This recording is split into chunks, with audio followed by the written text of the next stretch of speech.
Hello everybody and welcome back. This is our edited series for reclaiming the Serpent Spine, rebuilding the Dwarven Road, and generally reclaiming our glory as dwarves. We are currently fighting so many rebels coming out of this province that it is causing manpower issues, which is not ideal. I also have a second colonist that I strictly cannot use. Ooh, hello. Didn't realize that was a center of trade. I will absolutely go and try and steal some money. What do we get? 0.02 ducats? It's 0.02 ducats we didn't have a second ago.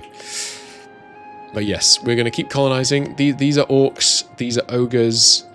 We've got some fellow dwarves over here who I really want to conquer. And we will endeavor to colonize in their direction. But for now, we're seeing what we can do to establish our first ever colony. Meanwhile, digging our hold, repairing it back into a proper hold so we don't get these horrible penalties, at which point we'll start actually getting some income. And we do have these wonderful gems that we luckily rolled on the first time we ever arrived in this province, which is pretty nice. So that's going to help out. 15% tax modifier is it's pretty tasty, must be said. So that's good. And we'll go from here. We've done it, I think. 100%. The restoration of Haraz Old Home, after many years of work, has been restored to its former glory. We have faced trials and tribulations, which surely with the hold functioning once more, we'll be able to truly build our nation up, or in this case down, towards a better tomorrow. Nice. It's got forced migration against someone? Who the heck is this? The Mithril Arm Cartel just rocked up out of nowhere. I didn't even notice they were on their way up. Oh god, they got a good general. Oh, no they don't. Correction. Excellent. That's perfect. I can conquer them then. We've got forced migration. You can claim next to colonies, can't you? We should be able to claim before they migrate again. No, I don't think we will actually. We'll give it a go. 5 prestige and we've restored the hold. So now it finally actually makes us money. Let's go. It means we complete the hold repaired. Few repairs here and there. We make this ruined shelter look like a true dwarven settlement. We're claiming the Dravar. We go back to our... Ooh, okay. We should pursue our adventure. In the entrails of Serpent Spine, we finally settled down one of our ancestral holds. The question now arises, should we follow the faith of our ancestors, which this guy does, by the way, or keep our current religion, keep the faith, or go back to our roots? We should definitely go back to our roots. We change, the religion changes, ancestor worship. Cool. So what is ancestor worship all about then? The dwarves have a great semi-mythologized history of various heroes, kings, ancestors dating back to their creation by Halana, the Earth Mother, and the Tree of Stone Caves. I wonder where that is. It's said that a hall of 100 storytellers couldn't tell the full dwarven folklore, even if they had 100 years to do it. And every hold has their own stories, kept in careful records. At one point, these stories were part of the wider belief in a dwarven pantheon. Most dwarves have lost their faith in the gods long ago, as Old Dwarven Empire fell. While the fall of that great empire only left behind more tragedies and tales of grandeur. While the great ancestors were worshipped and revered, they were not gods. They were reminded that simple dwarven ingenuity, bravery, and wisdom can achieve, inspired by the heroes of old. The Old Dwarves' Home. Look towards the Dwarvar, Old Dwarves' Home, in order to reclaim the history and lands they have lost. Okay. Ooh. Maybe I should make this screen bigger. Oh, no, Christo, play the game. So we get... Did you hear that? Let me turn that up. That is so cool. Wait. Pause the music. Give me that one more time. Oh, yeah. That is extremely cool. So, you must control these provinces. So these are our holy sites. And 2 of them are active, it looks like. It's possible to pick another blessing for your faith. Is that only accessible through the pop-up? Surely I can do that somewhere in this screen. What do we get? Fort defense and cost of advisors with our culture. That's going to be pretty good if we, because I think we're going to go for a kind of monoculture-y type run. Heretical beliefs are the Dwarven Pantheon and Runefather worship. Interesting. Everyone else are heathens. So, what do we want? Unrest, dev cost, what's that increase? Easy. Easy pick. Ah, and here are the holy sites. Okay. So this one, okay, yeah. The Shattered Crown spot is 1. How do you open... Ah, right, it's down here. The Command have 1. We saw them just at the end of our last game, didn't we? And then this one is controlled by... haven't discovered it yet. It's controlled by Arg or Stoon. Is that your name? No, you're the Mithril Arms Cartel. Well, we will fabricate on them. They do kind of like us. But I can't... I'm afraid there is... This mountain is only big enough for one of us. And you're Tech 4. And we have a bigger army than you. So, we are going to come get you. We might get an uprising while we're off fighting them, which would be really annoying. Chance of True Faith down or up? Well, we're not really suffering from unrest right now, so... Well, I mean... I kind of would be, because of this large orcish population that we have here. So, unfortunately, no, we cannot allow for such blasphemy. More missions. Clear the way. Global settler increase for 150 dip. Definitely worth it. With 300 admin power, we can get yet another colonist. And we can actually start using that other colonist now, which is good. So, yes, I will send him east, I guess. Once this is finished, we would want to go here and here. So maybe there's no point going here in the meantime. Maybe I should just wait for this to finish and then go here, here. Does that make sense? No, I do want to go over here because I am worried that this guy is going to take over this land and then start coming for me. Having some mountains to hold him off in would be advantageous. Oh, but I forgot about the fact that no. We can't afford to have 2 colonies right now. We can't afford it. Right, sorry, pick the blessing. Another blessing. Oh, you get one per thing that's controlled. That's right. That's such a cool system. Earth Seed. Oh, and each of these have bonuses. Okay, and you're held by an Axe Bellow Cartel. The Open Pantheon has fallen, but Earth Seed is still protected and favored. Very cool. Okay, I will take... infantry combat ability, I think. It's only 5%, but that's still pretty good, pretty useful. Come on, we need this claim before they migrate away. I will be able to... You can take land adjacent to your colonies, right? Maybe not. In which case the war would have to go on until we finish this colony, which wouldn't be the worst thing in the world. They're building a castle here? Aren't you going to migrate away in a second? I guess they're not. They're staking their claim. Well, that's bully for you, because here's my claim. We just had an uprising, so I guess now is the time to go for them. We outnumber them. We're taking the 3 shock general. There's a -2 penalty, which sucks. I wonder if I can lure them in. Nope, they're just abandoning their hold. They're going to try and flank round. Well... I kind of have to split my forces, infuriatingly, because I can't let these native rebels take me out. So let's take the siege leader over here. If we see him coming, we can always reinforce. I think this is the strat. I do have the controlled expansion mission fulfilled, by the way, but that's there's no need to do that because we're not even using the colonists we have now. Should I take this ahead of time? I shouldn't really. Not unless they're just about to attack us. At which point we definitely should. Also...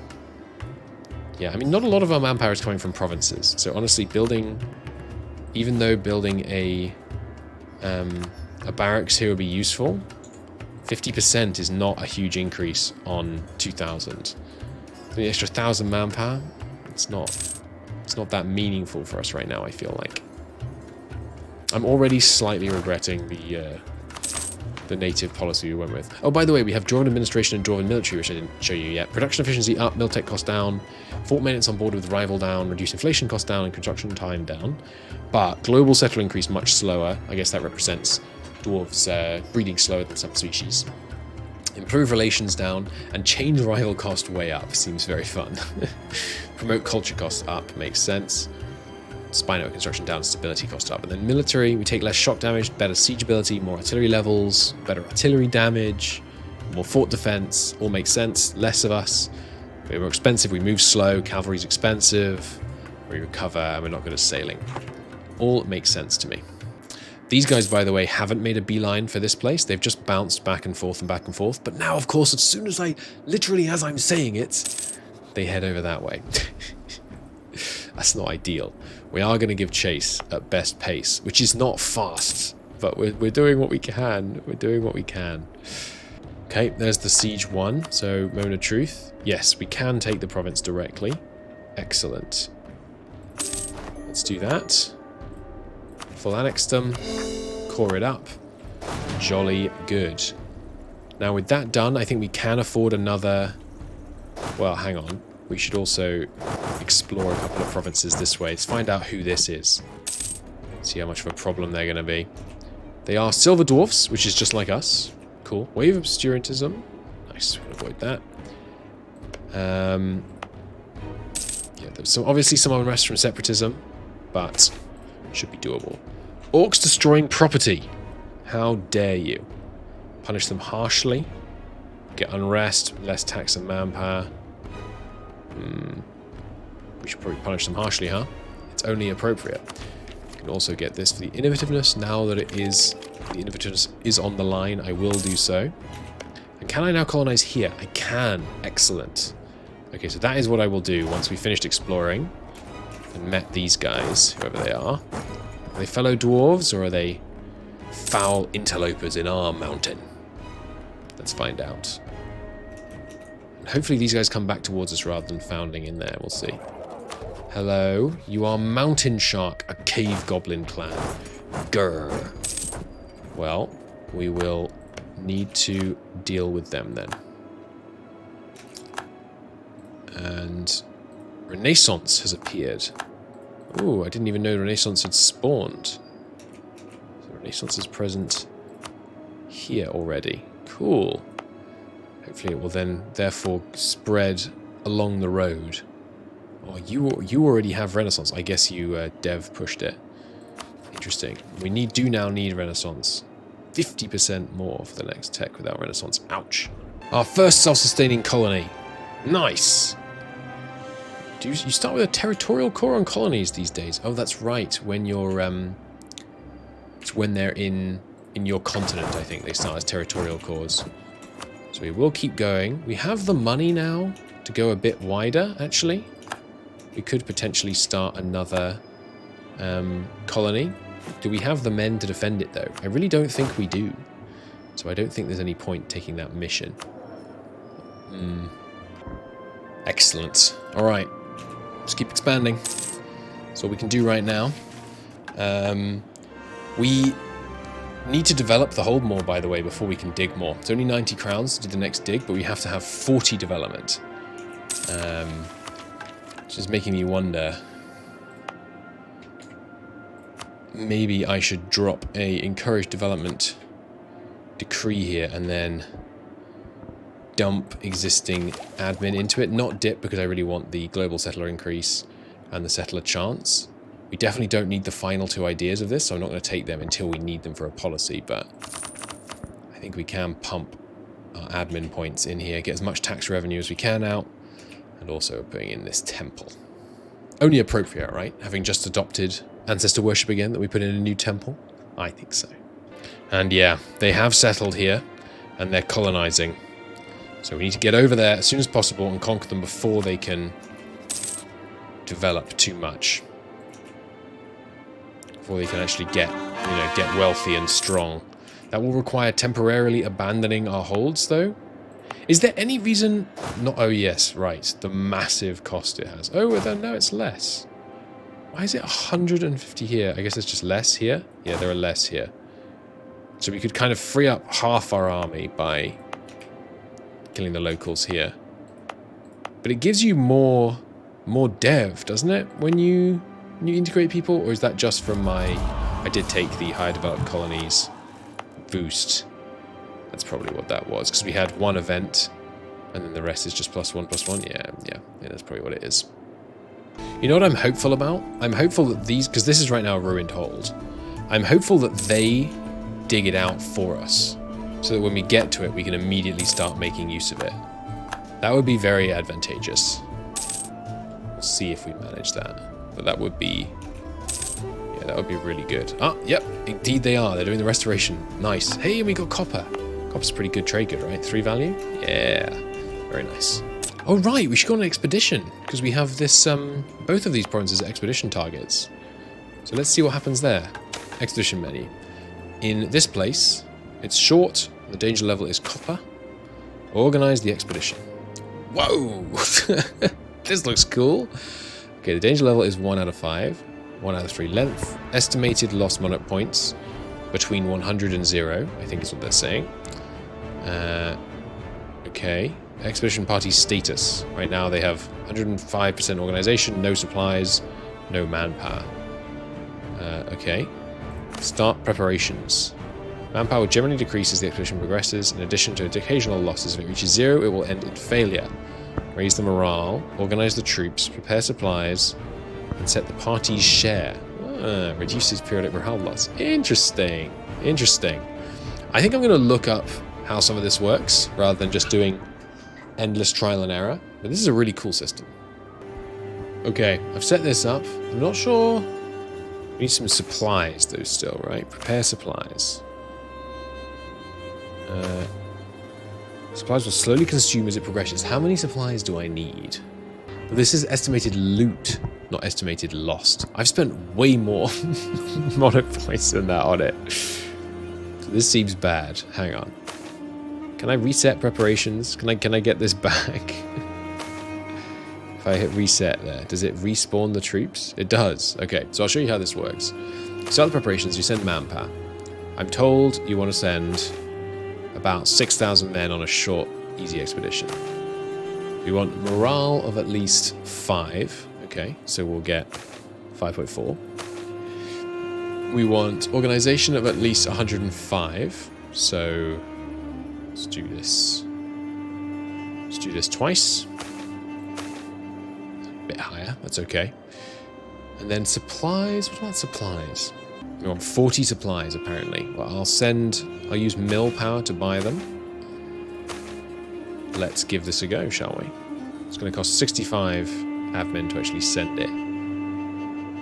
So it's cost us 65 total, and it's giving us between 100 and 0. Okay. Launch the expedition. We're on a certain floor, get a certain amount of loot. Okay, I wonder if we get pop-ups as that progresses. I have reorganized where my troops are slightly to accommodate that. We should probably have more up north because that's where the... Oh god, we're about to get a rebel here. That's okay, we can use these guys to fight him and then come straight back down.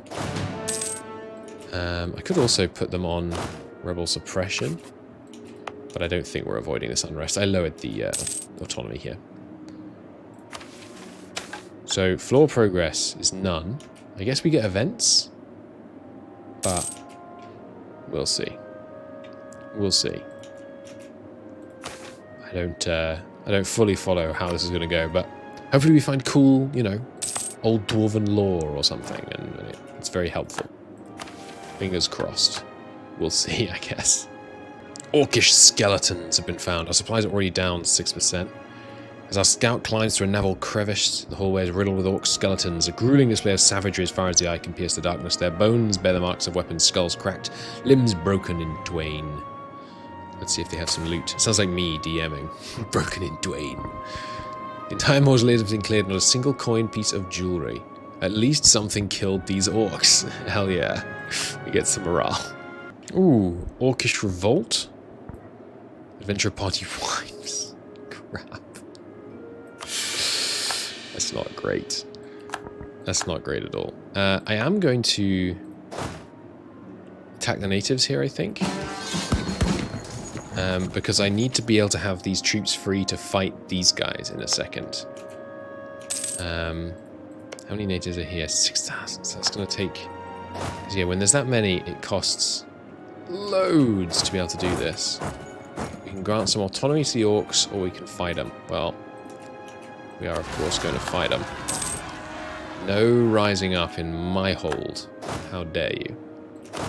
We'll drill these guys so that they're better able to fight in the south as well. I think we should increase the size of the army. By the way, should we be using... What are the cavalry, by the way? Ram Riders, hell yeah. They're pretty good. Pretty good. Kind of expensive, but a couple of Ram Riders on the flanks. Sounds like it would be pretty cool. Oh, wait. The party wiped, but they're still here. In the tunnel ahead, a particularly bendy and tight passage through the underrock of our soldiers seemed what first were cobwebs. It actually turns out to be easy to break. Reluctant to walk through, waiting for someone to sweep it away. Coughing all of a sudden. Oh, crap. First people died from what appeared to be that, but we need to cut them open. Soon they discovered the problem was the presumed cause of death was asphyxiation induced by scarring of lung tissue and stiff white fibers. Maybe those weren't cobwebs. Seems bad. Hey, the expedition managed to return. As the explorers, mercenaries, adventurers, clerics, warriors, and colonists return, they're hailed as heroes. Coffers full of gold and ancient artifacts and parade through the streets, except the ones that died from the cobwebs in their lungs. We get 1,000 of them back to the manpower pool. Got 172 ducats and 57 of each monarch point. That's nice. And then do we want to field them as a fully fledged regiment or put them back in the manpower pool? We'll put them back in the manpower pool. Nice. Good stuff.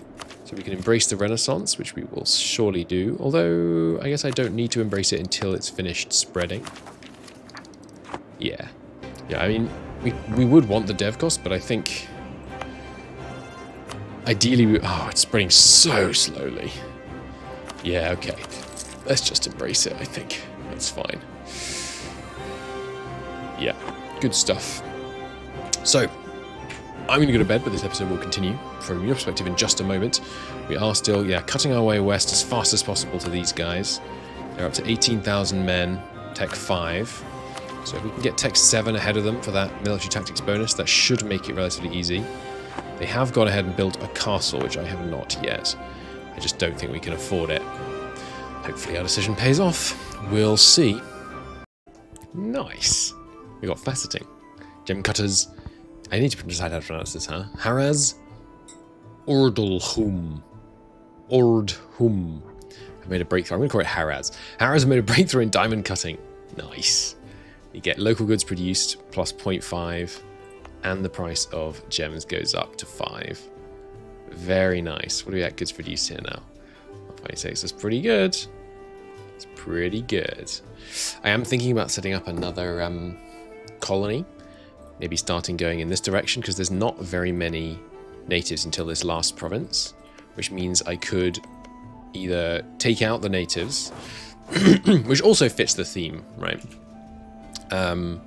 Or I could, because that's why we're not doing here to come out. But the problem is when the numbers don't seem to scale linearly. When there's this many, it costs an insane amount. Whereas when there's 1,000, it costs 24, which is very doable. So I am going to do controlled expansion, I think. 300 admin is a lot, but an extra colonist is obviously very valuable. So we will take them out and then start making our way over towards Shattered Crown. They don't have very many troops. 32,000 is a lot, don't get me wrong, and they have a ton of manpower, but you know, if we saved up money and got like a mercenary company or something, we could make that work. If we were all drilled up. Okay, we have another expedition running here, and we've just finished this province, which I think I will not core actually, because I need to get towards Tech 7 to be able to get our formable soon. In fact, I should maybe even focus admin. We'll see. That is going to give us adjacency to this guy who has 34,000 men, which is a little scary. But we'll see how things go. We may also need to kill the locals here, but we probably can't afford it, right? Yeah, 156 is a bit of an ask. But there's our claim. Also, if I put a conquistador in charge temporarily, we could explore this province and claim that as well. Which is probably a good idea. Ah, it's a colony. Can't claim that. Okay. But yeah, we'll leave these guys hired here with the shock in charge. Going to be interesting. But yeah, we'll see. When can I go after these guys? I guess when the expedition comes back, we will make our play. And we'll see. Because, I mean, this hold... Yeah, 40 development already. Level 1 surface hold. Building a temple. It's got a fort, which is problematic. We're going to have to try and bait them out of the fort, I think. I don't want to have to take a -2 dice roll. What good's it got, by the way? Mithril. They have Mithril, which gives shock damage and shock received. So we really need to take that, but how are we going to achieve that? We'll see. What's the tech level? 5. So maybe if we wait for tech 6, but that's not going to be for years. Years. Although that's not true, is it? It won't be that long, because every year the ahead of time penalty will go down by 1. But, yes, yes. We'll see. Ooh. Our first gold, apart from the one that used to be here. Where's my gold, man? It's wool. It's punishment for my gems, of course, but gold discovered as we go this way. Nice. Looking at the numbers, it's not certain, but I'm probably wrong about the event not affecting the military skill, right? It's probably like the harem events for the Ottomans. Or maybe this is already the base theocracy events and I just don't know. But yeah, I think, yeah. With 1 followed by a 0, it could happen, obviously, but not so sure. We also have a problem of, you know, enemies to the right of us, jokers to the left. Here we are, stuck in the middle in Haraz Ordhum. If I go against either of these, I'm worried that the other will make a play against me. These guys would currently be the easier nut to crack, I think. Even though they have dug their hold, and they have their castle and dwarven wall and so on. We'll see. Ideally, well, they're not going to get into fights with anyone else, are they? So, what do we get? Oh, serpent's bloom. Not a great result. Oh, what is this? Almavaz Tunnel. Where's Almavaz? Oh god, I bet that's here. I bet this tunnel connects to here. Right. That seems bad. That means we now border these guys. They don't know about us yet, which is good. But yeah, that seems problematic. Let's just walk across so we have the visibility. Then again, I mean, 34,000. Oh, no, allied to the damn ogres. Yeah, we are under attack as normal. It's not good. The ogre religion is very cool, by the way. They seek to eat the giants. The true giants, who I think made the ogres. That's pretty cool as far as religions go.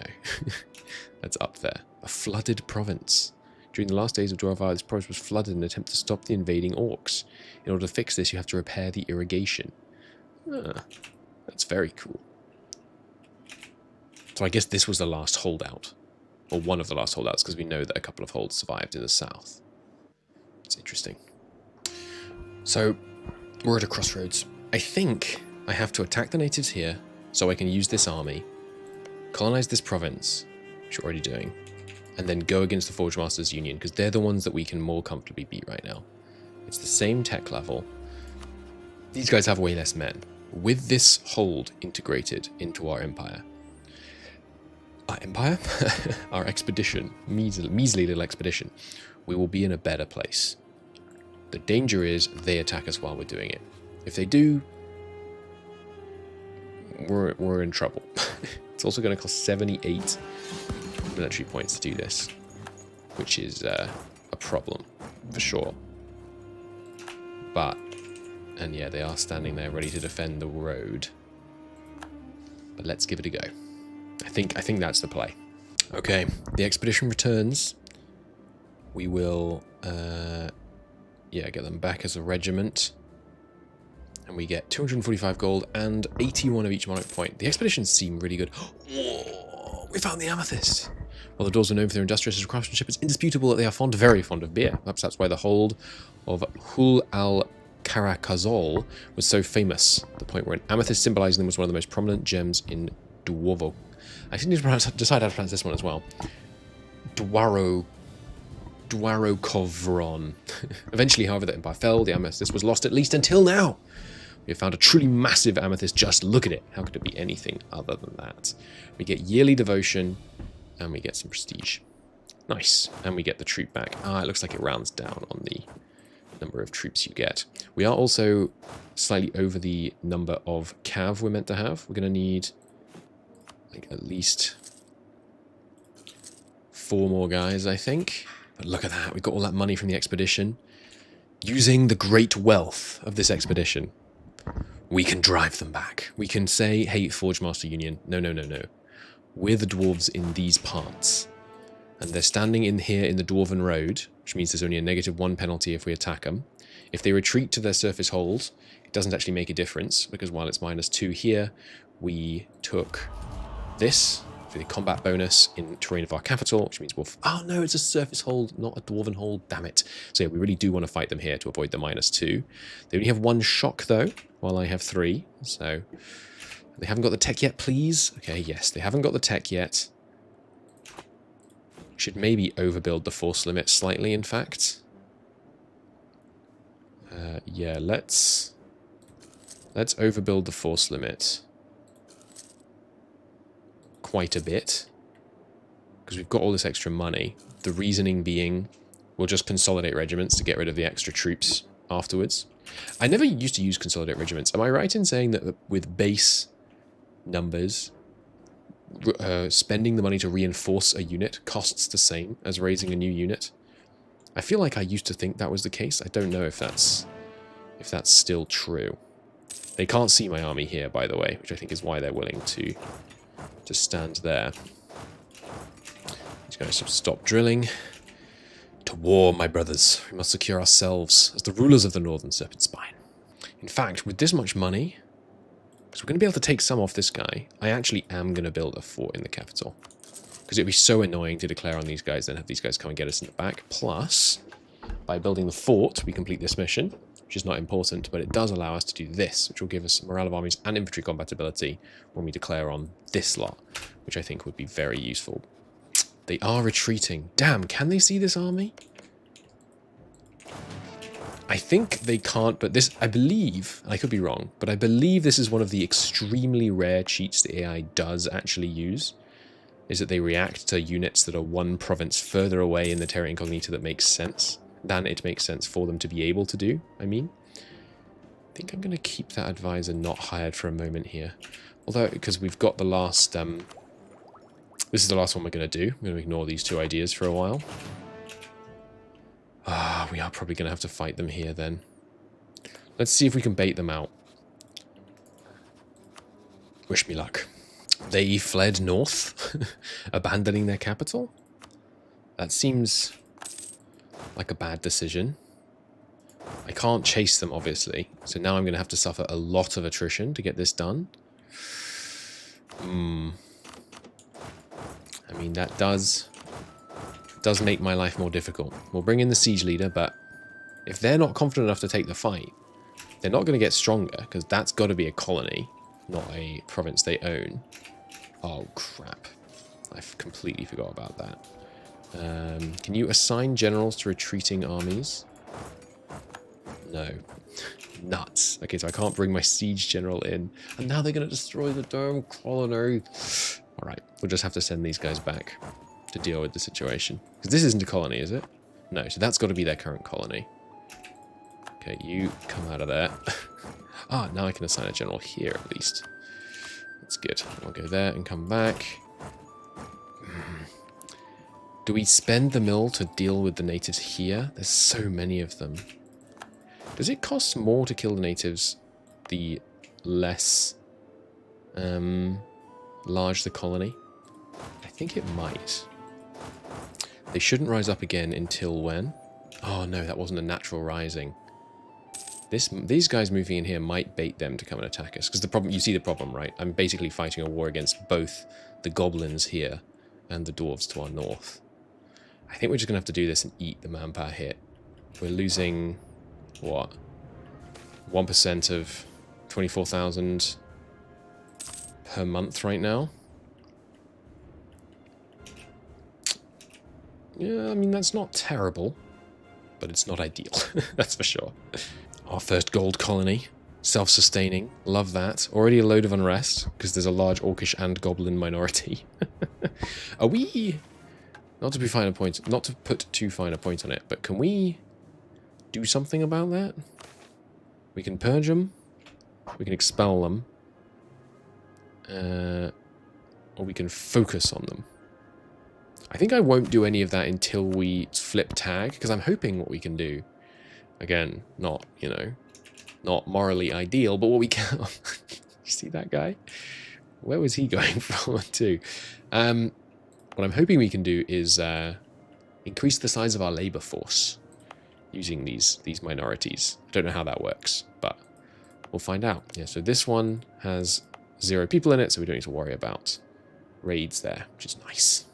Oh, that is a sigh of relief.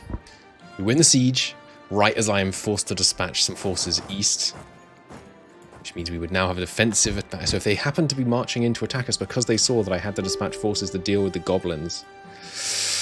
Oh, I've intentionally not taken admin tech, because I do mean to take all this land. I'm already spying on the, who are they? What are they called? The Mountain Shark. That's a great name. It's, look at the, I love, whoever did the goblin national flags. I guess they're not nations yet, are they? It's a bit early for that, 1479, but you see what I mean. That's, they're very cool. They're very cool. So now we march into the dark of the caverns and present them with, you know, in my lore perspective, we present them with an ultimatum. We say, you know, we are rebuilding the Dwarvar, or however you say it. The Dwarven kingdom will rise again. You want to be on the side of the kingdom or on the side of the gobbos and the orcs.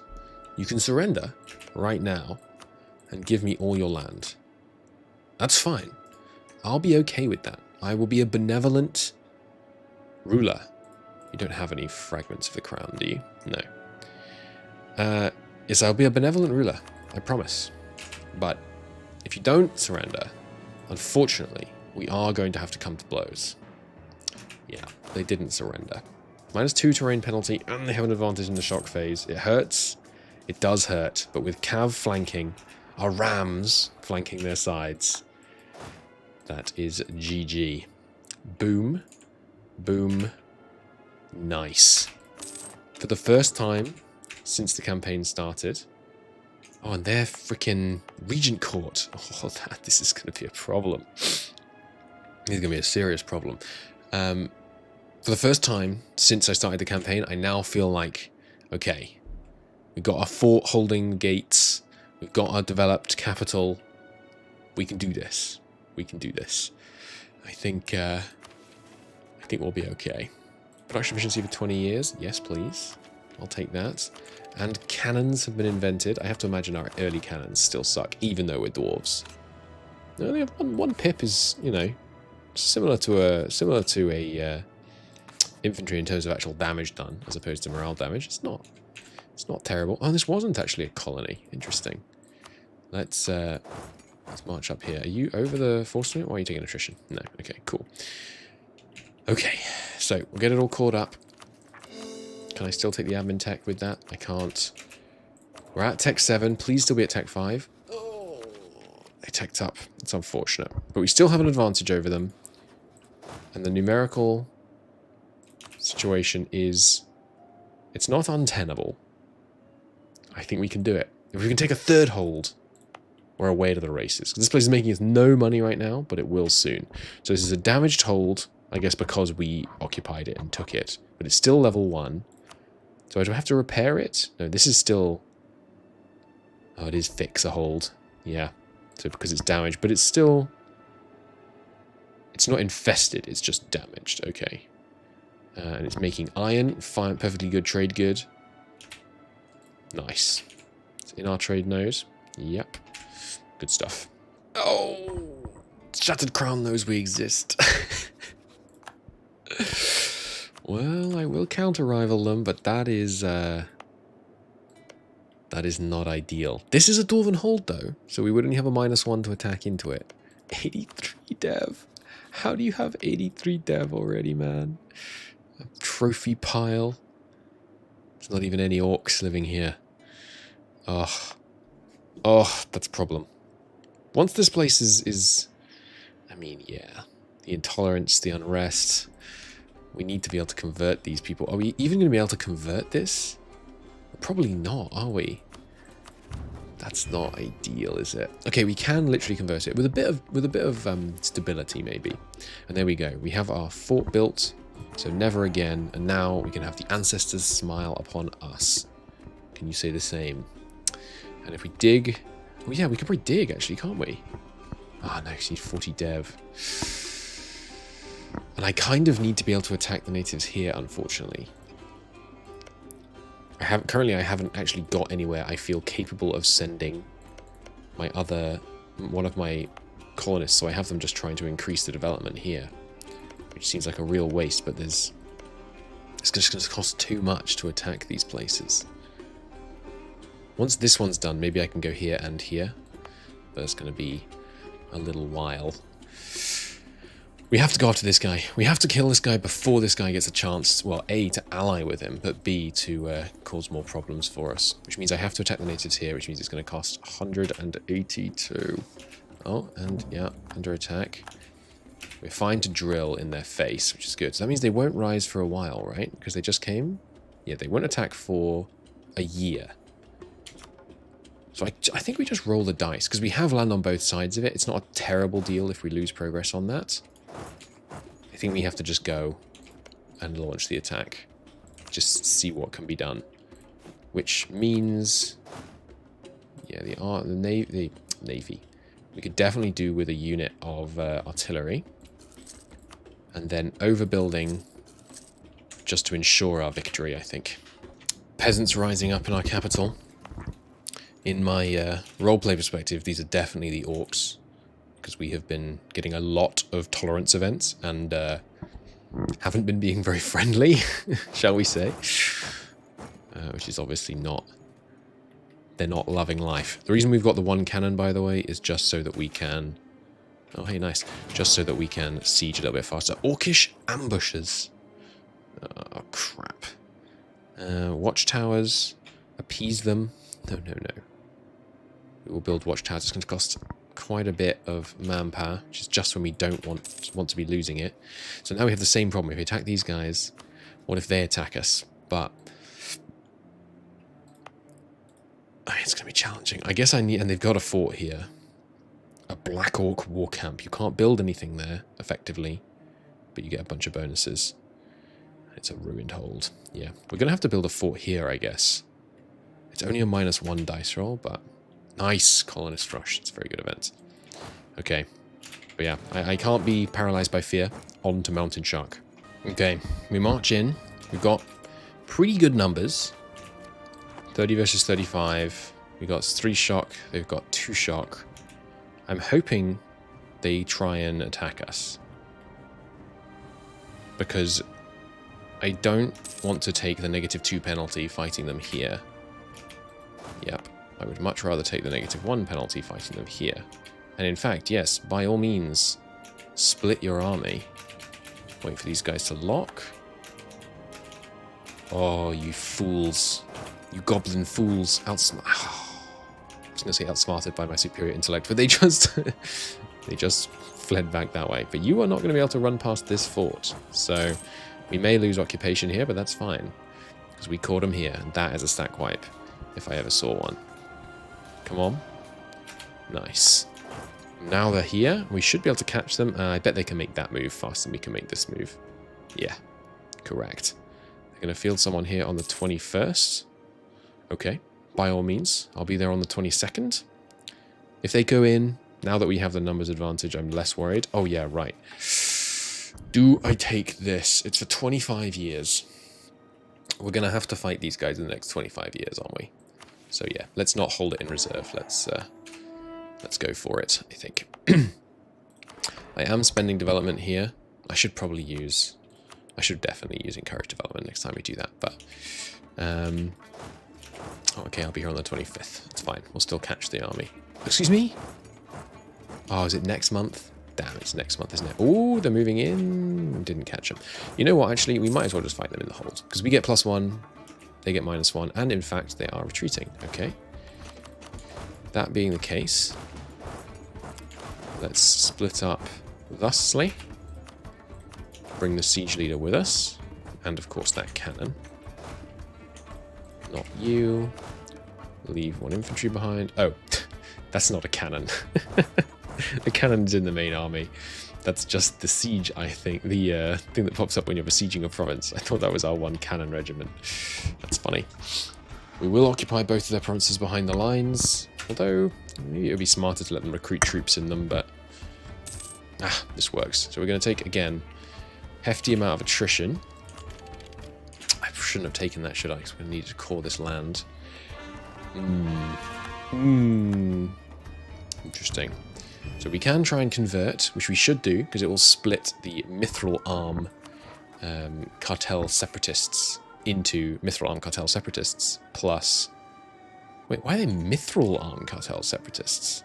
Oh, sorry, yeah, the ones that we conquered here. I completely forgot about you. But yeah, we'll split the separatists up here in half if we do this, which I think is definitely advantageous. But yeah, let's try and convert this. We obviously have massive unrest over here.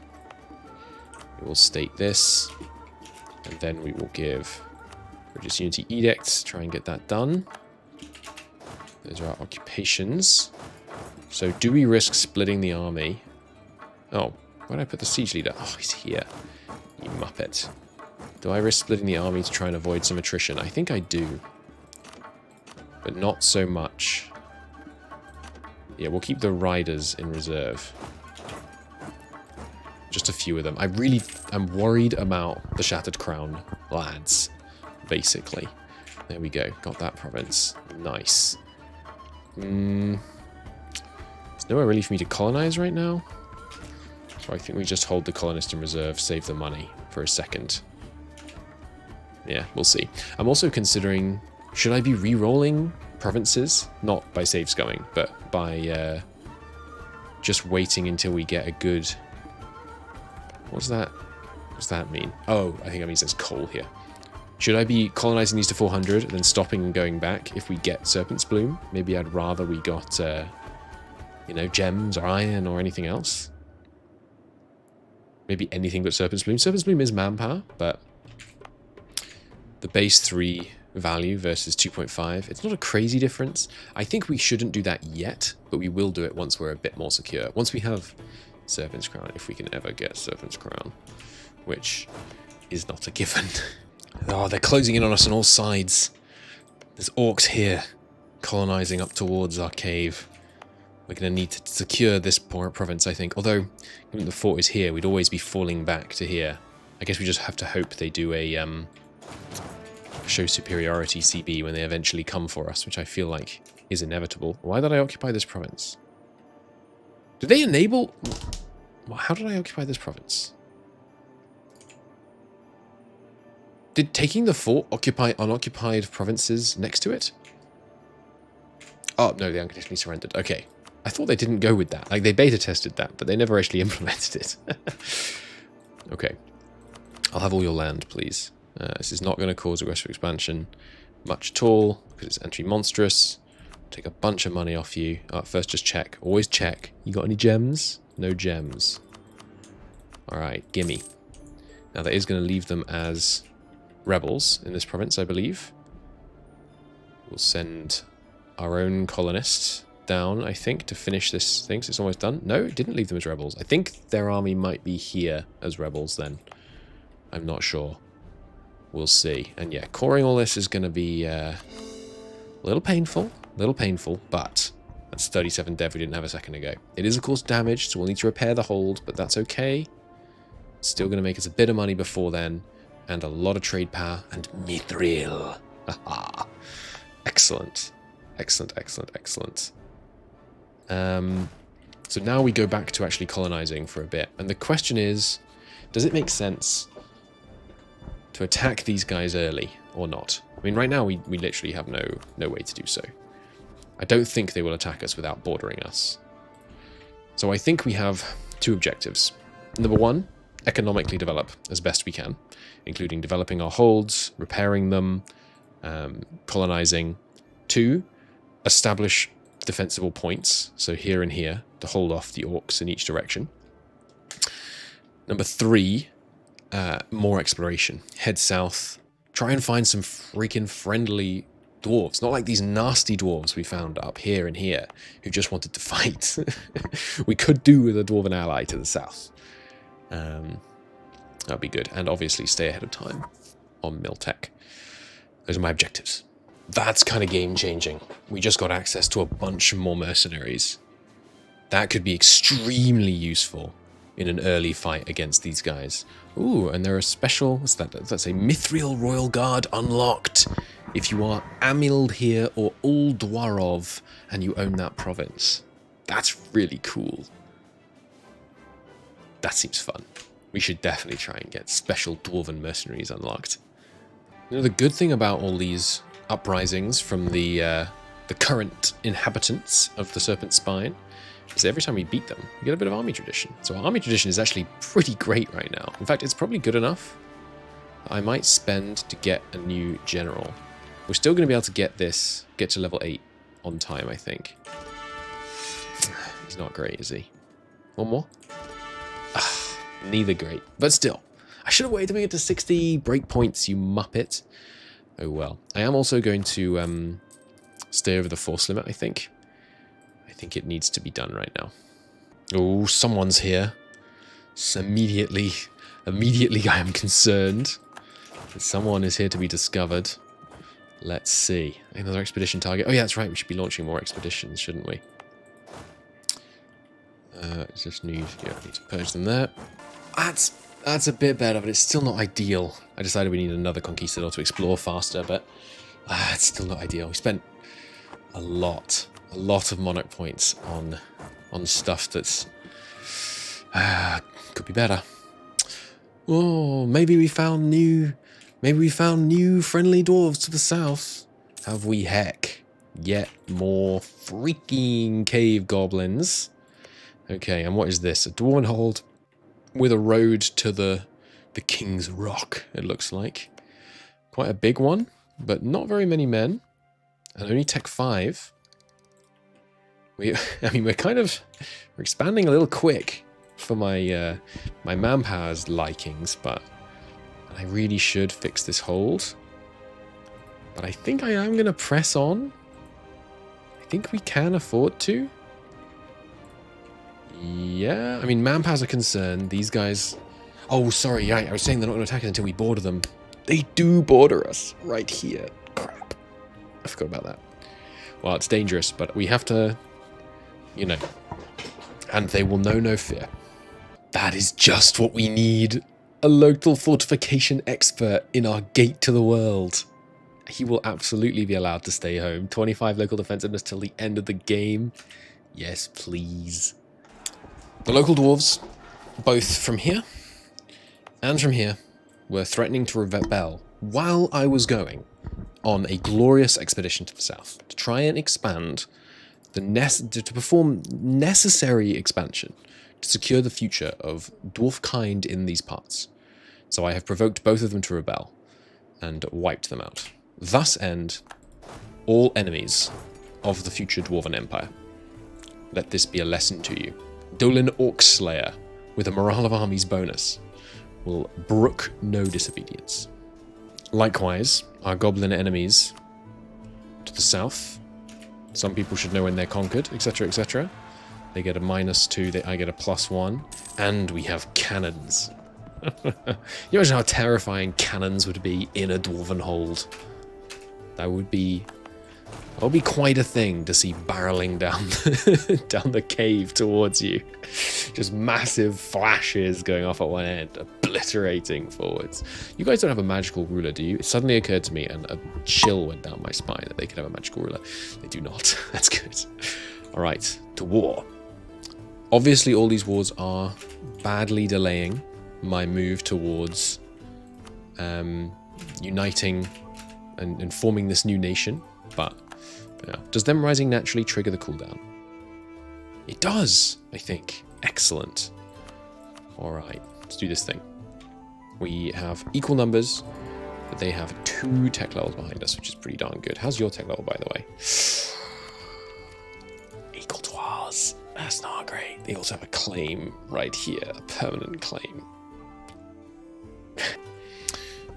I think I think even though fighting is important, I want to go Pioneer's influence.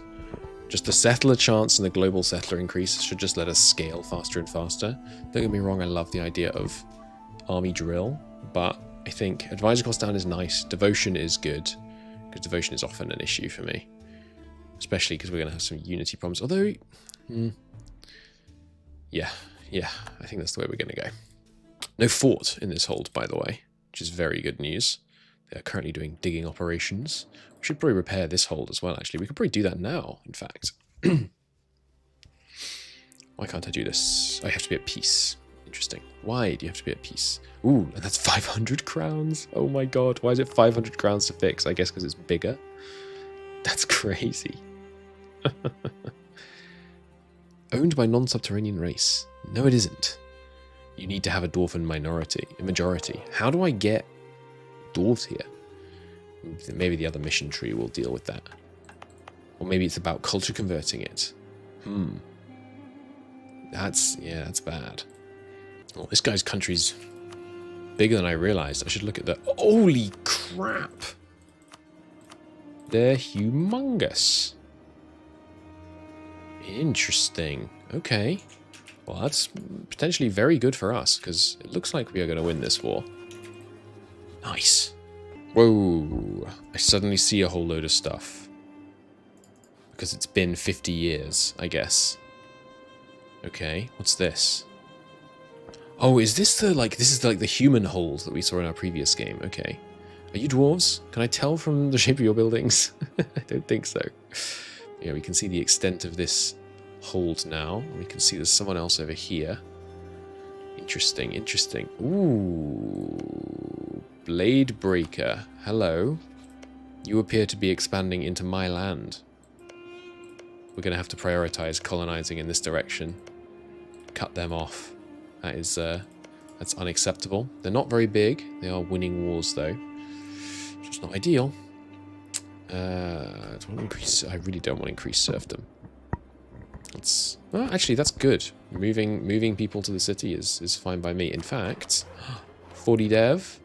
Dig! Let's do it. 75 crowns worth of digging. Takes 9 years, which is a long time. But we get to upgrade our hold, which will be very good fun. I'm currently quite cautiously exploring these guys. I want to try and find where their army is before I, can risk spreading out to siege. They appear to have split their army. That seems like good news. And we've called that. Nice. Do I call this? I think I have to call this, even though it badly delays us. Ooh, beautiful cavern. Splendor till the end of the game, or cash right now? It's gotta be Splendor till the end of the game. Nice. And there's anti-monstrous conquest against Blade Breaker. Blade Breakers, yeah. We could probably bait them into sieging our holds, which would make them relatively easy to break. I wonder if the tunnel here is collapsed, and that's why this is a human-controlled hold. That would make sense. Yeah, of course, fighting them as we go past. Just, casual little battle as we cross. And we are going to get to fight them in the hold. This could even be a stack wipe. +3. Yes. All who oppose us will fall. I'm also curious to find out who this is to the south. I would like it to be a fellow dwarf, because we could spend some time consolidating the north, getting Shattered Crown while allied to someone here before we eventually betray them. By which I mean, hello, fellow honoured dwarves. It is my pleasure to make your acquaintance. And the Ruby Company. Okay. Ooh, they're also at war with these guys. Okay. Let's make sure they do not get an opportunity to occupy any of their land then. Hopefully they're not already doing precisely that. Damn it. Well, we're going to need to take emergency measures to make sure we're the ones that get these sieges. If at all possible. But yes, hello Ruby Company. We really ought to ally you, I think. Because if we can get the Ruby Company to bleed against Shattered Crown for our benefit and then turn on them. Look, we're restoring the Dwarven Kingdom. Sacrifices will need to be made. Okay, hello, hello. Ah, you... got to this place before we did. Nuts. Okay, we are going to lose this dude then. Not much I can do about that. Whoa, and here's the rest of your army. Hello. You rallied up pretty quick. You only had 13,000 a second ago. Okay, let's have everyone meet up here. This 1,000 is looking a little bit risky right now, but you know what? We do not need this siege stack to be large anymore, so we can reinforce from both directions. Good. Okay. Got them there. They're moving north. We're happy to let them leave, honestly.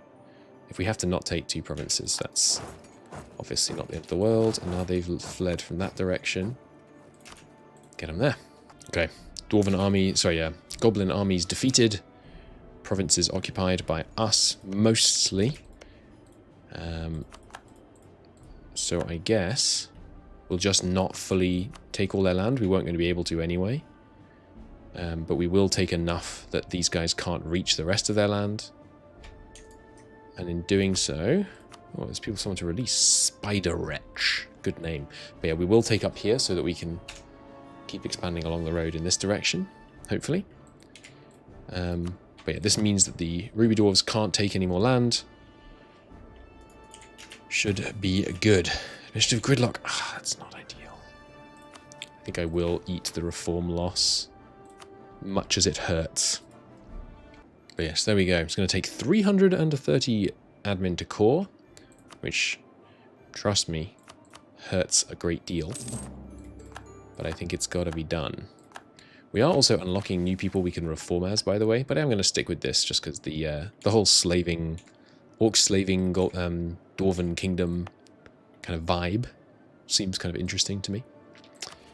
Do we core all the small... Is it worth having big things you haven't cored or small things you haven't cored? I think it's probably more efficient to core the small stuff. Yeah, although I should probably start coring state by state. So core that first, then that and that and that. That way we can use edicts in these areas where we're not able to core yet. Cool. So now some more exploration, hopefully making friends with the guys to the south, even though they, I imagine, will desire these provinces. But making friends with them so they can hopefully help us against Shattered Crown. So the problem I'm having at the moment, and I got a bit annoyed about this yesterday, but I'm back today and I'm cheerful again, is that we have no dwarves living in this hold or this hold that we've taken. This one, by the way, is a holy site. So we'll read that in a moment, which is cool. So that will give us a new bonus. We have no dwarves living there, which means technically they are owned by non-subterranean race, which is a slightly poorly named tooltip, but it just means we don't have any kind of subterranean living pliant population here, basically, which means these holds are worthless. They'll get slightly more worthwhile if we would fix them, because they're damaged. It will cost 500 crowns to fix this one, and 600 to fix this one. So I think it must be based on dev. Now the problem is, yeah, again, there's no dwarves here. We could expel these populations, but there's no way to actually move in our people without culture converting, and we can't culture convert because it has separatism. It's going to have separatism for a long time. I considered adding a decision that let you add, move people into the new holds, because surely, I mean, like, when I cored this province, what did I do? Apparently not much, right? Sure, from my perspective, that should involve, a bunch of overseers coming in to manage the local goblins and orcs to mine the mithril and all that stuff. Apparently some of that is in the mission tree of the nation we're going to form, which, yes, takes Tech 7 admin, which I am kind of saving up for. We need to stop conquering stuff to get to that. Also, did I mention we border these guys, which is bad. Oh, did I see instance making gems? It is. Nice. But anyway, we're just going to have to live with the fact that these all this land is very, very lacking in value to us. Some of the Like, to put it in perspective, this is a 37 dev province, and obviously it's at 90% autonomy, but it's making as much money as a random bit of the road, basically. So that's not ideal. I'm not going to repair them until we get the dwarves in, but yeah, we basically need to culture convert them, or maybe there'll be something in the mission tree. We'll see. We'll see. So my plan for now is save some admin. I've focused admin as well, even though that means our mill point gain has gone way down. I promoted this guy. But yeah, I'm working on colonizing. Ah, and they have fully come in here. We're going to have to send these guys packing at some point. Drive them back to here, I think. Especially because there's an expedition target here, and I don't want them to go on the expedition. I don't know if non-dwarves can. I assume they can. But yeah, we'll want to push them back if possible. Are they still monstrous? They are. They do have an ally that I've never heard of, unfortunately, so I can't see how strong the ally is. But yeah, we need to drive them back, if possible. We really don't want them getting into our mountains. But anyway, I'm going to focus on colonizing, maybe driving them back, getting these guys when we can, getting trust up with the Ruby Company, and just trying to stabilize the economy a little bit here. I suspect we're going to be able to colonize and expand and get stronger faster than the Shattered Crown, but with their 6 mil, if I'm not focused on mill points, we're going to really struggle to keep up on that. And our good conquistador did just die, which sucks. But yeah, we're going to see what we can do. Try and yeah, if they're going to colonize down here, ideally we need to take these two before they can get into our precious mountain. But we'll see. Bit of economic growth, trying to get the Tech 7 so we can reform. That's the plan. So, I thought things were going well. This is a difficult choice. Before I show you this, let me show you the ruler situation. So, our old leader did die. We now have a 630 with a 535 heir. And they're an expansionist. And that's not even the best part. Because I don't know why this wasn't an option when we were picking previous heirs, but this time we had the option to pick a mage. So we got a mage, which is pretty good, and we had this beautiful cavern, right? And I think this is probably an adventure that's going to lead to our complete despair. But we chose to take long-term devotion rather than or was it prestige? No, it was splendor. Long-term splendor rather than upfront cash. So across the whole, people are flocking to see it. And we had this event before, but we didn't previously have this second option. So we can get some devotion and prestige and stuff. Or Eureka, we can lose 50 devotion, 3 stability, and we can get 6 of all stats. While some in the country don't understand and criticize his ideas, it looks like great things are to come. But it's -3 stability. But it's 666 on a captain who really should live until he's like 130, right? 150. So, like, how could I not? We had a spark of genius. And I think this is only possible because we have lower stats than 1 in 1 stat. So this is like the idiot savant perk equivalent. I have to do it. I have to do it. We're a 666. We do now have really, really bad stability, and we're going to have some serious rebel problems, but not soon, because we've fought off rebels in like every province we own already. This is a war to unite the area. Oh my god, our devotion is tanking. So yeah, I mean, this is going to even further delay Renaissance Thought, because I'm going to have to spend admin to boost this. But now, watch out, Shattered Crown. Watch out. I got a 6 followed by a 5, rather than our previous situation of having a 1 followed by a 0 in mill points. Look at that point gain increase. Oh, baby. Also, we're going on lots of expeditions, which is costing us dearly, but hopefully it'll give us a bunch of money as a reward. So, I think it's worth it. 666 is crazy. But the -3 stability is causing the peasants war to tick, and our overextension plus being less than 1 stability is causing issues. We need manpower up. Maybe even the people come back from the expedition, he says.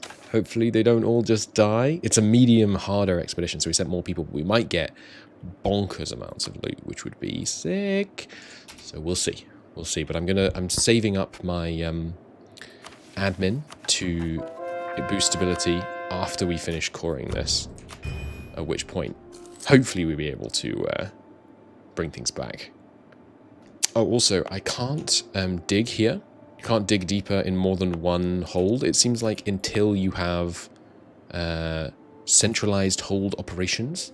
I think that's a decision that we can take later. So we'll keep an eye out for that. Ooh, I hadn't realized. We should definitely be transferring trade from here. I didn't realize there was a separate trade node down here. Nice. That should give us some better cash situation. Competent diplomacy. It's not that useful. We mostly only know about orcs. I am selling knowledge to the Ruby Company in the south. Colonial enthusiasm runs out 1 month later. Give me those pulse events. Easy to get the pulse events you want when you only have one idea group. But, yeah. Ooh, trade efficiency down and digging focus for a 5% construction boost. 5% is... no, I don't think 5% is worth it. Later on when we had more money, but right now I'm frantically spending money on converting and on like higher level advisors than we can properly afford, but yeah, we'll make it work. I'm not showing you all of these because I think the event, I don't think they add too much to the overall campaign. They're fun, but they're not like major events. But Goblin Summoner on this voyage. Timid figure shouts from his tread no further to the realm of Igglethob the Unfathomable. Fight an elemental, kill the mage, fall back. I assume... Yeah, I don't know which of these are going to cost me what, but let's see. How do we face this elemental? I think we will fight the elemental. Sword is the best abjuration. So true. We get 100 loot. Now, is 100 loot 33 of each monarch point? Or like 50 gold and kind of 17 and a bit of each monarch point, or whatever it would be? Or is it 100 of each monarch point? I'm looking forward to seeing at the end. We finally got that core done, by the way, which means I can state this area, which is good, which means it's time to increase stability. It still costs a lot with the Dwarven administration and religious unity. We can at least boost it once, and then soon we'll be able to boost it again. Just frantically trying not to have the peasants war happen with no stability. We should be okay now, I think. Should be able to boost it on stability, but it is delaying our thing further and further. And I did lose my colony here, unfortunately, but these guys are going back in now. I'm trying to colonize here because I think we need to rush in here to avoid the orcs coming in here like they have in here. Assuming these are orcs. Oh no, these are humans, aren't they? So I want to meet these people, now I think about it, so that I can... Yeah, they're going to walk in here and trigger a fight. Oh, there's true gridlock. Oh, you're kidding me. You couldn't have fired this event a second ago. I can't afford to lose this ability right now, so... Nuts. Let's go meet these humans so that we can hopefully ally with them against these orcs. A worthy human ally outside our mountain would be very, very beneficial right now. Oh, I'm sorry, I should have showed you the event. We just hit a 30% chance to get one stability. It cost 80 admin, but we got some prestige, but that was... Oh, I just couldn't risk going back down another stability. That's really good. We're getting closer. Oh, it's another gold province. Okay, we mustn't lose this. How much gold have we got now? Just these two? Yeah, just these two. Ooh, but there's more. There's more to be had around these parts. Nice. Gold in a hold seems like it would be crazy good. What have we got right now? Iron, which is not great. Gems, which is good. Mithril, which is obviously amazing. And fungi. Fungi. Hopefully we'll be able to upgrade that in the mission tree or something. Insult. Insult upon injury. Fungi bloom right after I complain about fungi. Ooh, a whole bunch more of the road to the northeast just got unveiled. Interesting. So beyond the true dagger lies a whole bunch more road that the orcs haven't ventured into yet, but they have got a hold. They are in the mountain. Damn it. Another hold. Can't allow them to take our ancient holds. I need to start going up this way and dealing with these guys, but I can't spend admin on anything. I'm so desperate for admin power. We're going to try and make the alliance here, by the way, but I'm not sure it's going to happen because not same religious group is problematic. Oh, but we could do it, though. We could. If they flipped friendly. Problem is they don't know we exist right now. I think when I border them, they will know we exist. But yeah, if we can get them to help us against Bladebreaker, that'll be good. We'll see. We'll see. Ruby Company, just honest question. Are you stupid? They rivaled us? Look, just because you heard rumours of the multiple other Dwarven kingdoms that we have annexed on our rise to glory, doesn't mean you should rival us. This is honestly thick. I wonder if I can ally Shattered Crown now. Probably not, huh? They used us. They used us the way I use the AI. That's outrageous. Give me some power projection. Oh, I didn't do anything because he had a truce. Never mind. That's honestly next level. They allied us, bought our knowledge so that they could catch up on institutions, and then rivaled us. I'm honestly kind of impressed. They're also going to go down to a lower level hold than I possess. Wow. I mean, this insult will not stand. Must stay up to date on Miltech. Oh god, the next one's going to cost. But colonialism. We're going to have to dev push the capital. Which means I should start spending dip on that. But we want to do that, obviously, once we've finished upgrading it. Yeah, that should be good. This beautiful underground cave is still kind of worrying me. But we'll see. We'll see if that has any side effects. I can't believe you would rival me, man. There are orcs up here. Can't we fight each other after we drive the orcs out? At least. I really need this expedition to come back. We're going to run out of money. Please. Please bring us treasures of the past. Or we're going to get into a debt spiral and it's not going to be pretty. We've done it! After many years of effort, finally, we finished the new districts of our hold. This feat of architecture and engineering offers many opportunities for expansion in the future. Nice. Avariciously strike the obscene earth. So true. So true. So now we have level 2, which is minus 50% development and cost, 10% goods reduced. So 50% development cost versus 10%. That's a pretty damn good increase, or, you know, decrease. So I think we do need to try and push... Oh, colonialism hasn't been invented yet. Okay. Once someone invents that. It's kind of late for colonialism, isn't it? Don't really remember, but I love that we have this diamond district. This diamond district is carrying a sizable portion of our income. And expanding the hold, we get a level 3 treasurer. That's not that useful to us, to be honest. Center of trade upgrades. So we should upgrade it before we do this mission if we get through here, but that's not that useful, is it? Because, I mean, we're not going to be able to afford them. Or are we? Or are we? Oh, also there's other stuff we can do. Okay, nice. Resettling the Serpent Spine. Global settler for 100 years for dip points. Absolutely. Fungal farm. We've got 4 things making fungus and serpent's bloom. 4 random funguses get +1 base production and manpower. That's pretty nice. And beer hall, because we have 2 places making wine. We can get unrest till the end of the game. That's what I'm talking about. Are there any other till the end of the game bonuses? There's digging experts and things. I don't think any of these are... Yeah, I mean, these are all good in terms of helping us dig faster, but I'm still going to switch to the new mission tree. But yeah, being able to get that mission, that unrest down to the end of the game is going to be very helpful. We're suffering from some serious unrest problems, having... we expanded, you know, too fast and too greedily, I think is the correct way to put it. But is that expedition nearly home? How do you know what floor they're on? I think this is the overall progress. Or is this the in that particular floor progress? Look at the amount of cost. I mean, it cost us a lot of monet points to get it done, but yeah, we'll see. And I've colonized here just so that we're all the way touching these guys who do now know we exist, but they've got a number of their own rivals to deal with, so hopefully that won't be an issue. And then, yeah, as I say, just trying to make that connection here if we can. We are now over the mill, too many mill leaders just because the size of our army has decreased. I think that was why. Or maybe we had a modifier that gave us an extra leader. Not sure. Alright, we're now finally going towards Renaissance thought. Ooh, occupied. By whom?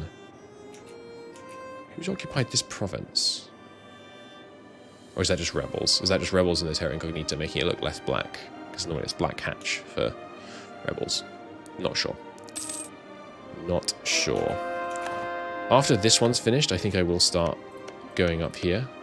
Moving up Darren's Road. Dagrin's Road. Ooh, I didn't realise that was going to expire. That's pretty bad. That's going to cut our manpower by 10,000. That's a third of our manpower. Oh, that's... that hurts. That hurts. And yeah, our Adventurers Unity is tanking. We're simply too large. We need to get Renaissance Thought. It's the only thing we need, right? And you have to not have an expedition. That's fine. Whoa! Whoa! Hello, whole freaking world. Okay. So what's going on in the world? Wex is being a bad emperor and just conquering. They're still allied to Laurent. Goward's consolidated the north. The Gnomish hierarchy won out, or at least so far, over the Kobolds so far. Interesting. Karuvia and these two have been battling for control of the region a bit. Wait, got any other subjects? Allied to the south. Meanwhile, down here, are you dwarves? No, you're goblins. So where did the dwarves come from here? Oh, it's you. Our fellow dwarves have not been doing as well in this region as they did in my last campaign. And Cat Egypt, same story. Are they the attackers this time? Yeah, they're the attackers this time. Okay, so going better for Cat Egypt. And meanwhile, in this region, because this obviously is one of the regions that we're going to be geopolitically invested in. So Blade Breaker and Heart Grinder, between them, pretty freaking strong. Marhold. Oh, and actually, how does this work? They're like competing over the same land. This is tribal land of theirs, but also owned by Marhold. Okay. So now, surely you know about me now. No? Still no? Well, we'll need to get that adjacency. But yeah, let's best guess some important countries, but I want to be told when these guys go to war. So we can figure out what's hanging on. Grombar. Oh god, they're massive. Grombar to the north is problematic. We need to try and seek allies. Okay, so Sword Convent, Count's League, and Marhold. You three need to be presenting a more cohesive front against these orcs. So it's looking relatively good. Raven March, Small Fellows, Rock Cleaver is losing ground. Love to see that. So in general, yeah, it's looking, could go either way in terms of orc or human dominance over a scan. That's not what I want to hear. But further south, oh no. Oh no.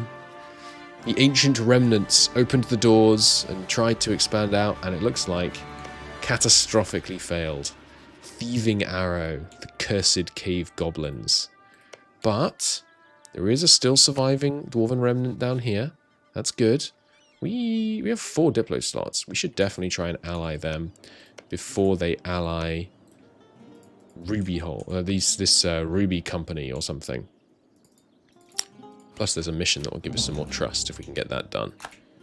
So we should definitely try and ally with them. And then who's this? The Blackbeard Cartel. Looks like they're not doing so hot. Tiny little area. Although, I guess it's possible they own land here that I can't see. And then you're not in the mountain, are you? You're just kind of on top of the mountain. Yeah, because there's a hold. Interesting. And you, Drakes, further east. Okay, another remnant. Unhappy with me for some reason. They really want that province for some reason. Have you got a claim on it? No? How the heck does that work? And then you, and damn, more orcs. The Jadari are spreading out here. The Sun Elven Jad Legion. Well, we'll see how that goes. We'll see how that goes. But I think we're doing, amongst dwarves, I think we're doing pretty well. Crap. I've just realised we're now massively over our force limit because well, only 2, but we do need to rectify that, unfortunately. We can't afford to be over the force limit, and our army maintenance costs have just absolutely skyrocketed because we don't have the 75% modifier anymore. No. I thought we were going to be able to genuinely afford the +3 advisor. We're really not. I need this expedition to come back, and I need it to come back just so laden with gold, it's not even funny. Fingers crossed. Okay, these guys aren't going to ally us either. They also have a burning desire for this place. I don't know why. Why particularly this province? Is it because this is the one that has like a gem associated with it? But I found an amethyst. Not sure why this particular hold everyone really wants. But it's going to be, yeah. I could ally you. I have just rivaled Thieving Arrow. But if we ally you, I mean, what's the point, right? They're just going to lose to Thieving Arrow. So, yeah, I think, do any of these guys know about us out here? Not really. Hey, Wex, you want us? Oh, 1 mil. You want to come help us? I could try improving relations with these orcs, but I mean, A, it wouldn't work, and B, it just seems futile. Oh no, now we've discovered the world. Does that mean Shattered Crown's going to discover the world and start allying people? I really, really hope not, but I suspect so. Oh, okay, the expedition is back, and this time it has a big event. The expedition returns. Okay, we can... Oh, 495 ducats, that's what I'm talking about. We need them as manpower rather than... Well, actually, no, we need them as troops, and I'm going to send them on a new expedition immediately, I think. Yeah, we get 50% local autonomy in the region. 3... Wow, we get 8 dev in the province. That's very nice. 5 venture unity, 5 prestige, and 165 of each monarch point. That saves our economy in the short term. Look at all the stuff that suddenly becomes available. Oh, we could try and buy the Agnate Gem. I know we want to do that, but I really don't think we can afford it right now. A gate in the dark. For what seems like days, the expedition has been travelling down into the bowels of the earth, down and down, following what was once a spiraling stone staircase. The only sounds, the echoing of footsteps, the clattering of supplies, as each man concentrates on keeping his balance. They hardly notice they're mere feet away from it. A gleaming set of steel doors set into a stone wall. The doors are pristine, engraved and polished, so bright the torchlight after days of exploration in low light, difficult to look at directly. Surrounding the doors are an intricate set of gears and levers, beautifully crafted and free of debris. A cleric squints at the runes, mouthing them aloud. Grumhardhum, it reads. Grunhardum, he calls out. At this, a ripple passes through the gathered expeditions. Many have heard stories of the legendary Forge of Grunhardum. Let's go! Said to have an armored every hero and high king of all Dwarov, which I guess means all dwarves. I'm a real polyglot. Its expertise was necessary to even be granted the privilege of work. It was believed that they lived 2 lifetimes, and a lifetime of expertise was necessary to be granted the privilege of working there. Few believed this was a real place. None thought it would be intact. Rumours and stories spread throughout the gathered men like wildfire, eventually forcing the leader of the expedition to intervene to restore order. Many wished to attempt to enter the forge now, or at least to crack open the doors. The men are tired and lacking supplies. If the wonders are to be survived, they can wait 1 more expedition. We'll be back. So where was that? It was here, right? Is it here? Probably here, because that's where we just... Yeah. So can I go on another expedition here? No, there's no... There's no, like, available expedition there. I guess we just wait for another event. Try and explore that place. That seems very cool. We should, I think, immediately launch another expedition. Just because they seem like very good money makers. But should I wait until I get Tech 7 so we can form this place? So, admin efficiency minus 50. Penalty lesson for each tier of government reforms. I'm not going to get the 4th tier because we've got such high average autonomy. 41%. Yuck. And then, I mean, I would really like... I mean, they aren't that powerful, are they? No, they're good, but... Purge warband decision. Oh, that would be so useful. That would mean we could, like, vacate the warbands from these areas.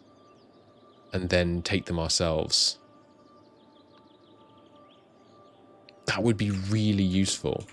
Like the way we did on, whichever one of these it was. Where we fought the original guy. That would be so useful. That would let us occupy these holds so much more productively. But can I really wait? I mean, it's so long. It's so long. 0.26 a month. And we need another 162. 162 divided by 0.2. What was it? 26. Divided by 12. That's 50 years. We simply can't wait that long. We have to reform the government. Oh, that's tragic. That's tragic. But we'll make it do. We'll make do. So yes, we will not start the new expedition just yet. But I will position the men to be able to start it soon. And there's one here as well. Nice. We'll position the men because yeah, it's gonna be important. Ooh, did you declare on these guys, or is that just the Counts League making some gains? Come on, Counts League. I'm rooting for you. Once we have proper contact with the outside, we should start using condottieri to try and sway these wards the way we want them to go. But it'll help with our budget problem as well. Oh, Jesus, 13. That really hurts. That really hurts. But we are going to pay it just for a few months, I think. We could also dig deeper again, right? What do we need? 50 dev? Even more digging? I don't want to dev until we invent colonialism. And then I need to remember to use the edict as well, but we'll see. Okay, there we go. We can get Renaissance Thoughts, which unlocks an idea group. That's a whole other can of worms, but before we worry about that, we can reform Haraz Oldhum, the place of the High Lords, built on the back of slaves. So let's take a look at all the options, but I'm pretty certain we're going to go with this one. The heart of the industrial Dwarven, if such a distinction is meaningful, considering they were all industrial, along with all sorts of transportation commodities. Or this one, the last hold to break, which is pretty cool. Broken by correct Siegebreaker, good name. The last influx of Dwarven refugees across Canor and heralded the Green Tide. Or Mithraldhum, the namesake of the largest mine of the finest metal in the world, Mithril. But yes, we will do this. We do lose the admin efficiency. We get the negative admin efficiency, which sucks, trust me, but we get 25% admin efficiency for... Oh, that's the lessening. Okay. So we only, I mean, this is effectively only a minus 5% based on what we currently have, but could be a lot worse. 25 prestige, direction of our new country, new traditions and ambitions. We become platinum dwarfs, and all silver will convert. New missions. Boom. Let's do it. Color, a little worse. I might tweak that. We'll see. But anyway, the reform reclaims the Dwarvar is no longer available. Court services. Oh, okay. We would have lost the reform anyway. So I'm glad I didn't save up for the next one. And then we reset back to the first tier. Oh no. Okay. New traditions and ambitions. Yes, please. Let's take a look. Platinum ideas. That is a great logo. I love that logo. Intricate. Yeah. Walls within walls. Plans within plans. That looks great. We can upgrade to Kingdom. Yes, please.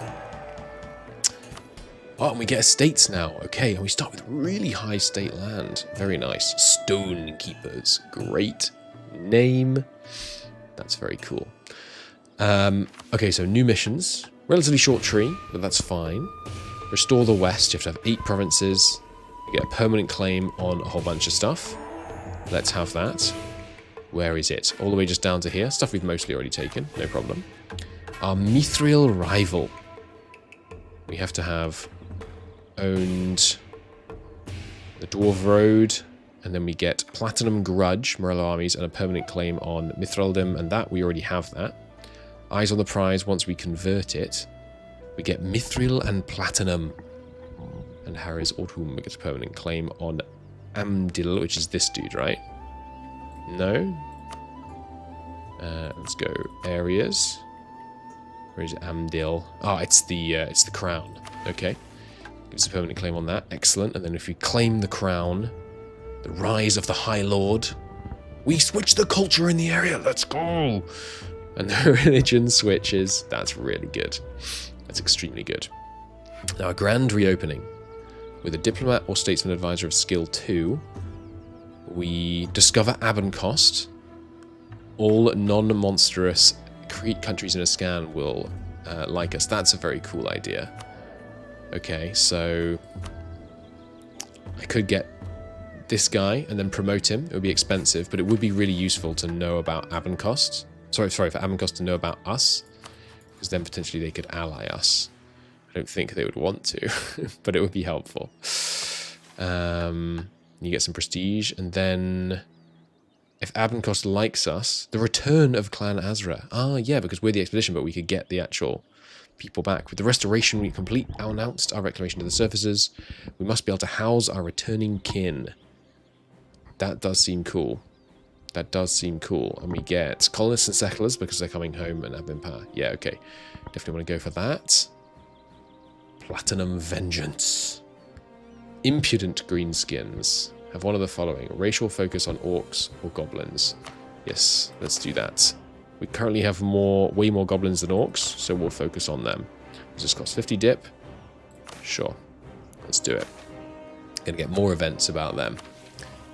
Return of the Civilized. Nice. With the degradation of Western Dwarvar, the last days of Old Dwarv, the fall of Harris Oldhelm, these were sins perpetrated by the Greenskins. They squat in the remains of our ancestors, mimicking the old and glean understanding from the destruction they have wrought. What arrogance! Carved the way into these mountains to claim our birthright to restore our home. We can now discover slaves from colonizing outside our area, and a very large tolerant decrease of orcs and goblins. Are slaves useful? Like, I get the roleplay of enslaving these guys, but aren't they a terrible trade good? I forget. Does anywhere currently make them?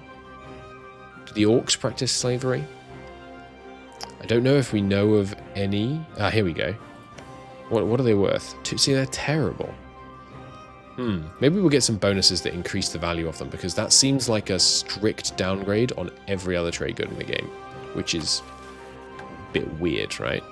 I'm not doing this, by the way, just because we already own the relevant area, although this area might include... it does include this one province that we don't currently own, but... Rail Yard... Oh, hang on. The Mithraldhum area. There is no such area? Am I just missing it? Maybe this area was renamed after that mission was written. Anyway. Yeah, so what does this give us? All current and future slaves goods produced will gain the modifier indentured masses, which gives... What? Is that this modifier? Major slave? No. What is the province my indentured masses? Hopefully that makes it worthwhile, basically. Just gives you a big production increase or something. Indenturing the locals. You have to have some workshops built, and you can get some major slave depots set up. You get the indenturement until the end of the game, which gives minus 40% production efficiency. That seems really bad. Maybe we can get rid of that later? Huh. Interesting. Anyway, I'll look at more of this and then I'll reveal it to you as we do it, rather than all ahead of time. But that seems really bad. I'm guessing the major slave depot makes up for that, maybe. It's a +1 local goods produced effectively doubles the value, right? So slaves go from 2 to 4, which puts them on par with... Ooh, hey, nice. The price of copper's gone up. Which puts them above iron. So that's pretty darn good, actually. And all we need to do for that is build a counting house. Workshop or counting house here. So we'll definitely do that. Okay, looking down the tree, what we basically need to do is, yeah, develop up a bit, keep digging our holds, make some good relations with people far afield. Abenkost does still exist, don't they? Yeah, good. Phew, I was briefly worried there. Take the Shattered Crown, yeah, tech up, things like that. And we'll get lots of bonuses. And then once we get here, we need to have Shattered Crown under our control. We have to have developed up our holds and so on. We get a new set of missions, which is pretty cool. This tree here is going to massively increase the power of the noble estate. So we need to be kind of careful about not giving them too many privileges early on, I think. But that's the plan. So let's start off looking at these estates. Going to give them a diet, going to give out some privileges, all the normal good stuff. So in a shift of our expansion policy, I think I'm going to give these guys missions in new lands, because this can give you 20 years of 50% negative native uprising chance, which means we could switch to native trading policy and get a total of 150% increased native assimilation while this is active. That seems really, really good. Yeah. So now we don't have to man our posts. We expand slightly slower, but we're going to get 150% native assimilation. Am I reading that right? Because this is, you know, we're playing as the slaver dwarves. This is assimilation, right? This is them, you know, joining the workforce rather than dying. Where is it? Native assimilation still minus because of reclaiming the Dwarven. Crap. Is that permanent? I didn't think about that part. Where is that set? Yeah, damn. It's okay, so that's not that useful for the native assimilation part, but it does mean we could get to 0. That doesn't help us, does it? You could just be on cooperate. Alright, damn. That was a mistake. Maybe we'll need to revoke that at some point. But it gives them more influence and loyalty, which is not the worst thing. Now, the question we have is, do we dump a bunch of crown land into giving out all of the plus mono point modifiers? I still think the answer is yes. Our governing capacity has shot up now that we have a more normal government form. And we're still a temple? Yeah. Doesn't one of these require us to be a monarchy? It says legitimacy of at least 180. So I have 80. Maybe that refers to this, but I think this thing wants us to be a monarchy. Yeah, here we go. This one wants us to be a monarchy. So I'm not sure how we become a monarchy. A magocracy. That's cool. What does it say? This is a bad idea. Oh, a locked reform. Okay. So I guess for now, we just go some clerical state, but then we want to tank our devotion in order to become a monarchy. How do we become a monarchy? Restore the Dwarven Empire. Oh, I missed this. You have to have 25 hold provinces. Holy crap. That's a lot. And then you can change to Al-Dwarov. You can get new traditions and ambitions. Permanently claim all provinces with Dwarven hold or surface hold, as well as all provinces in the Serpent Spine. Pretty cool. I assume once we do that, we lose the reclaiming the Dwarven thing. It's a shame about the assimilation, because it's not assimilation. I guess it's not assimilation, so it would be overpowered, but it would be fun to get a crazy boost to goods produced in all our provinces, because we were enslaving all of the greenskins we found. Ooh, we've learnt more about these. The citrine and the ruby are somewhere in the west serpent spine. And the crown is in the hand of someone, and the sapphire is in the hand of someone. Ah, there we go. In the claim of thieving arrow and shattered crown. Ooh, so 2 more gems, somewhat within reach. Very interesting. Very interesting. Back to setting up the estates.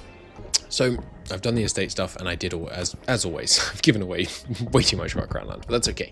We can get it back with development and stuff.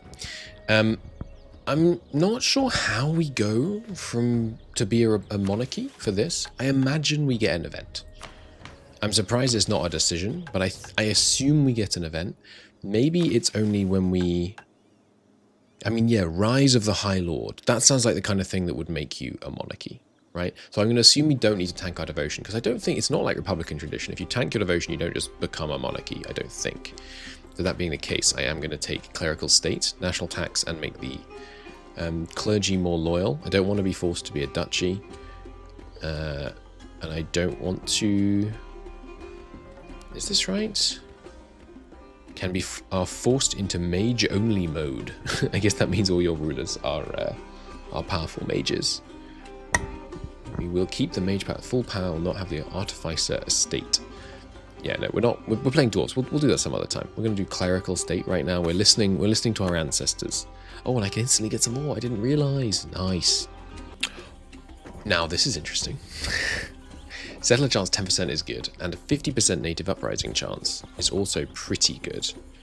That means if we made our next idea group expansion, and then we took the policy with exploration ideas, they would both give us minus 50%. This gives us minus 50%, which means, because we have this big modifier to overcome, and maybe I should lean into it rather than trying to overcome it.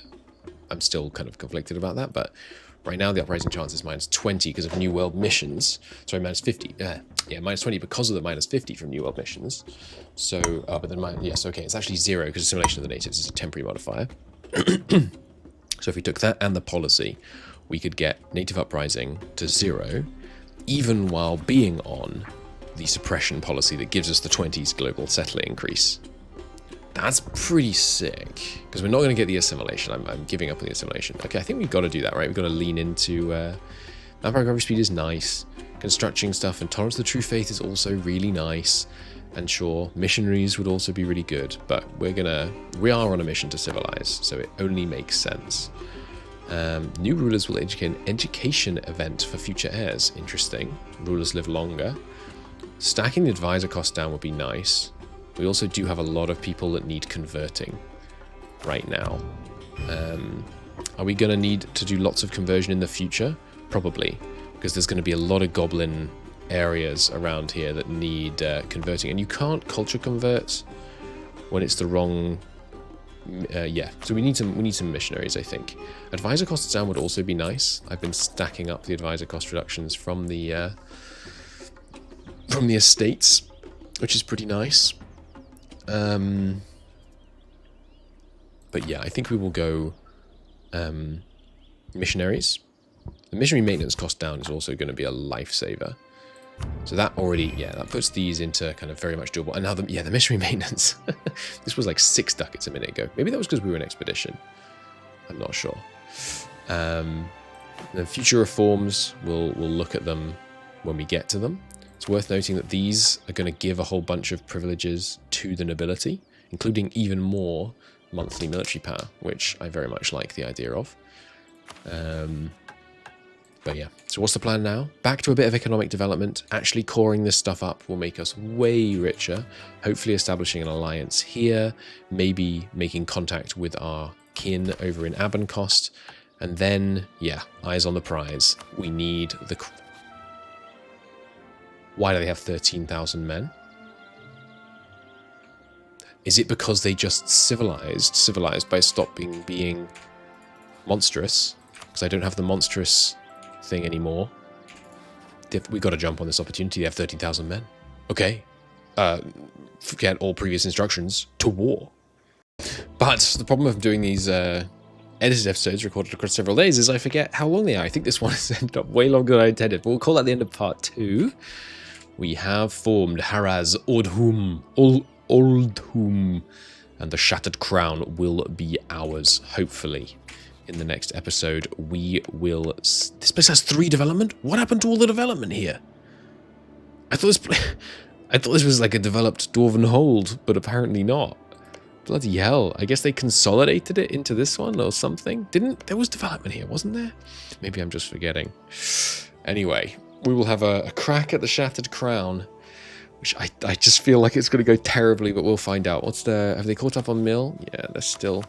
up to date on Mill. Oh, I'd really like the tactics advantage. But we'll see what we can do in the next episode. Until then, thank you so much for watching. Bye-bye.